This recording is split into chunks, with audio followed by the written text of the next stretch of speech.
The late-night cabinet meeting called by Rajasthan Chief Minister Ashok Gehlot lasted for over 2 hours, and the cabinet passed a proposal to call an assembly session. That proposal will be sent to the governor. Now, the meeting was called at the end of a day of high drama, where Chief Minister Ashok Gehlot and MLA supporting him went on a dharna, demanding that the assembly session be convened. This is after a setback from the High Court that said the verdict will only be given after the entire matter over the constitution is also heard.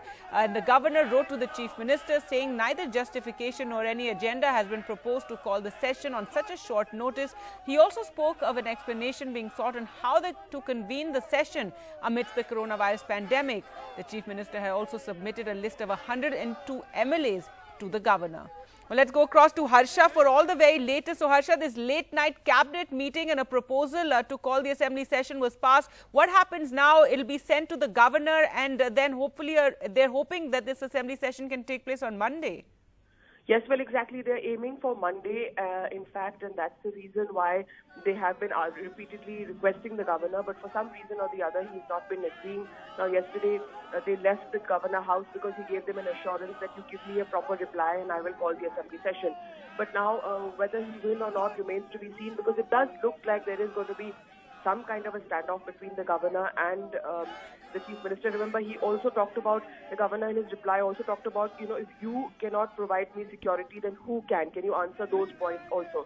So the Chief Minister has apparently in that cabinet meeting, in that note that they've prepared, they're going to talk about the economic crisis, they're going to talk about coronavirus, and that's the reason they're going to ask for an assembly session, not for a floor test apparently, which is important. And also the governor has also told the Chief Minister that if there is no question of if you are in full majority, then what's the need for a floor test? So these are the things that will go. But of course we know that the reason why the assembly wants to be convened is because they want to disqualify those 19 MLAs. Remember, if the assembly comes into session, then the legislature, the speaker does have powers. And that's to be the Congress strategy. Now, all remains to be seen what the governor does. Remember, it's a weekend. He could, maybe say that, he hasn't been able, it's not a working day. There could be various reasons. We really don't know, but we have to wait and watch now until that letter gets to him and what he decides to do. Right, Harsha, and you've been speaking to legal experts. Many of them, of the opinion that once the Chief Minister has asked for an assembly session, it should be called. And this came after there was a setback for the Gehlot government at the High Court.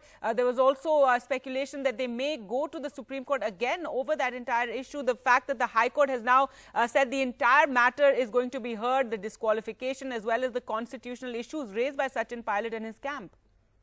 Yes, well, the legal tangle is really what is proving to be the undoing for the Gehlot government.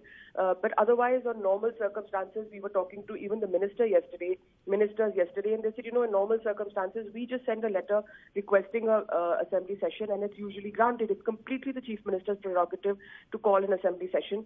And to preempt the corona issue, if you remember, the health minister yesterday said that, just get everybody tested for corona and we can still go ahead with the session. After all, we also held Rajya Sabha elections.